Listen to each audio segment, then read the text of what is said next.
It's coming for me. Wait, what's coming for you? My poorly painted orc miniature.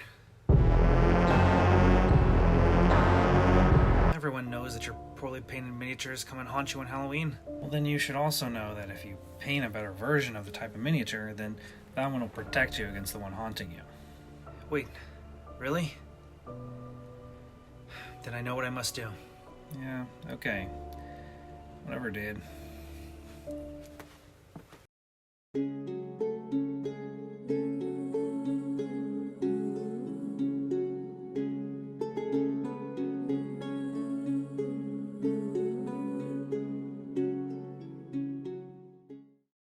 So I painted this orc miniature about a year ago. It was rushed, half-assed, and poorly executed overall. And honestly, it's kind of terrifying to look at. Now, I know that I'm a better painter than this, but I have largely avoided painting orc skin tones since painting this miniature. The miniature is way too dark and really lacks any contrast to make it stand out.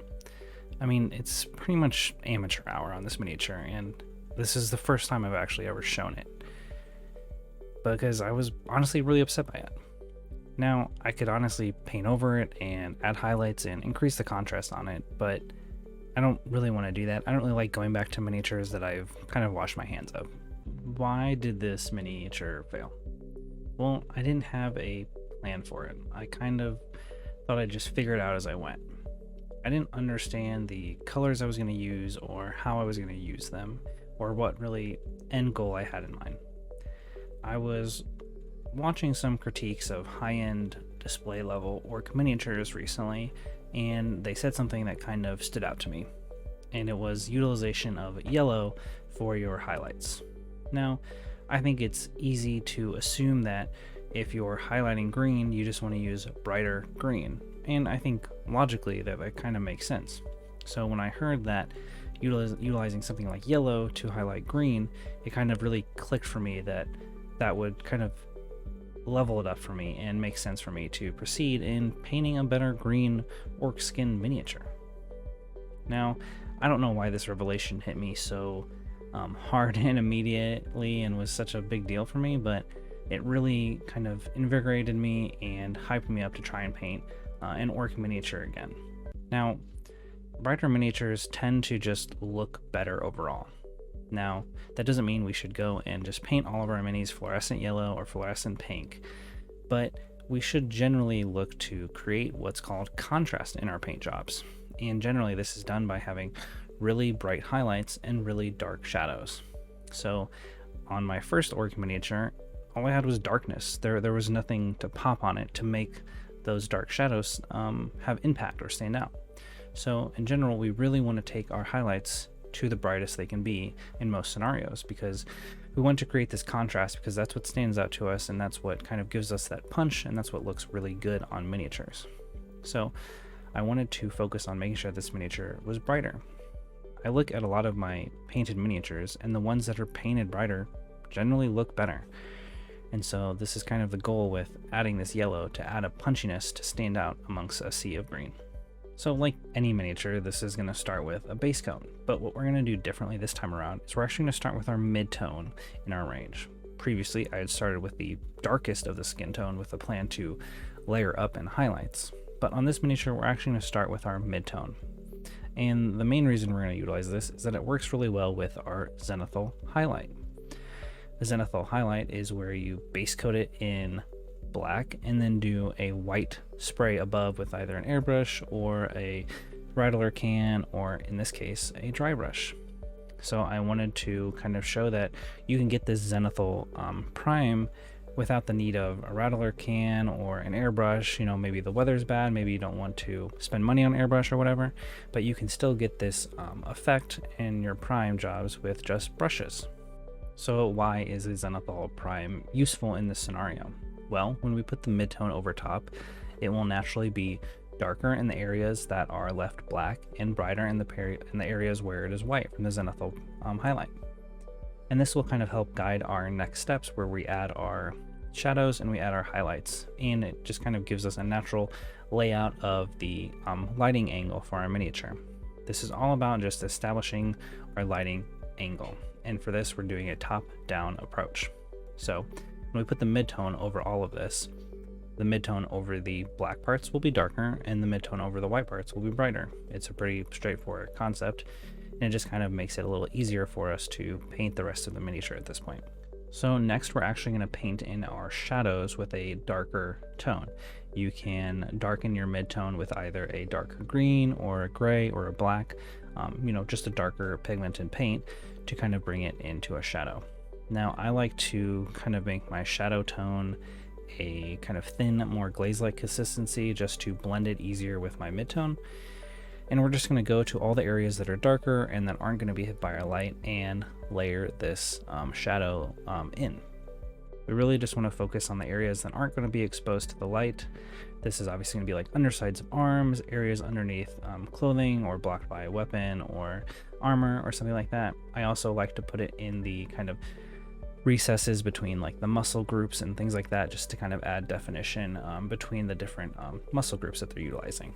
So once we've gotten all of our shadows put in, we want to start the highlighting process. Now for this initial layer, I'm just going to use a brighter green mixed in with my midtone. Utilizing a midtone first also helps us guide both our shadows and our highlights by mixing that midtone with both the darker and lighter paints, and it makes those transitions a lot smoother and just makes the miniature look a lot more cohesive, and just really makes all those transition effects really smooth and nice. When highlighting like this, I obviously like to keep my paint fairly thin, go for maybe a little thicker than a glaze-like consistency. We want to make sure that our highlights are transitioning in brightness pretty smoothly overall, and we don't want it to look chalky or add texture to the skin in this instance, and it can kind of make it look weird if we do. Now, just because I talked about yellow being an important part of highlighting green, that doesn't mean we want to add a ton of yellow to the miniature. I'm still wanting to kind of have a standard kind of World of Warcraft cartoony kind of stereotypical orc green skin, I guess, and so I want the yellow to be overall pretty subtle effect. So I try to add this as late in the highlighting process as possible, and is what makes the most sense. I like to look at the top of the miniature from my quote-unquote lighting angle and see which parts stand out the most in the light, and I focus on those areas for my yellow highlight because those are going to kind of be the brightest points. Now, funny enough, after all this talk about controlling how much yellow I want to do and trying to keep the miniature green, I ended up feeling like the miniature was just too yellow and not really accomplishing the effect that I wanted, but I wasn't going to give up. I took some scorpion green contrast paint, which is a pretty bright fluorescent green contrast paint, and I just thinned it down a bunch with water to a very, very thin glaze consistency, and I put this over about 90% of the miniature to kind of cover up the yellow and lessen that yellow highlight and kind of give it more of a green tone than yellow. So I did this over most of the green skin, and the only parts I kind of left out was kind of the deepest, darkest recessed shadows. Now, I didn't stop after this scorpion green contrast paint step.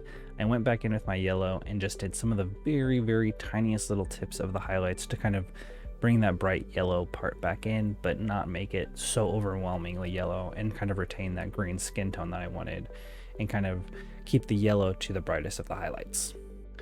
I don't think this is the perfect green skin for your orcs or gonna be on any display competitions anytime soon, but I think it's obviously an orc green skin tone, and I think it immediately stands out on the tabletop as being that, and it just looks good from far away. It's bright, it's green, it's punchy, and it's very recognizable as a green orc skin tone, and that's ultimately what I wanted to accomplish. I would be proud and very happy to put this on the tabletop and just have this awesome orc barbarian just badass beast ready to chop your head off. Overall, I think it's important to not give up on bad paint jobs. You can be done with them, you don't have to go back to them and repaint them, but I think it's important to analyze them and learn from them and see what you're not happy with, and then look up techniques online or look up other paint jobs and look at reference photos of people who accomplished maybe what you were more interested in doing. I probably had a year between painting these miniatures. I hadn't touched green skin tone once, but painting the kind of light skin tone on my last miniature, the elf, really kind of inspired me to kind of revisit skin tones in general, and when I learned that tip about utilizing yellow, it really inspired me and invigorated me to try this out. So Always try to keep a learning mindset and don't be so discouraged by your maybe quote unquote poorly painted miniatures. If you enjoyed this video, I would really appreciate it if you would hit the subscribe button, hit the like button, let everyone else know that you enjoyed it, and you get to be notified when I come out with new videos, which is every other Thursday. Also, just helps kind of help the channel grow and be seen by more people, so I really appreciate that. As always, you can check out more of my content on Twitch. I stream every Thursday night at 9 p.m. Central. I'm usually painting minis for these videos live, so if you have questions about them or just want to hang out, you can check those out. You can also, if you're interested in this miniature I painted today, this awesome work barbarian, you can pick up an STL file from Artisan Guild, the designers, on My Mini Factory or on their Patreon. I'll link all that down below. Also, if you're not interested in doing that part, but you want the physical miniature, you can actually check out my Etsy shop. The link's down below. I sell tons of physically printed miniatures from D&D, fantasy RPG settings, so anything you can think of is probably in there. If you don't want to mess with all that 3D printing nonsense, you can pick one up from my shop. All the links are in the description, so I really appreciate it if you check it all out. And as always, do not forget to elevate your game night.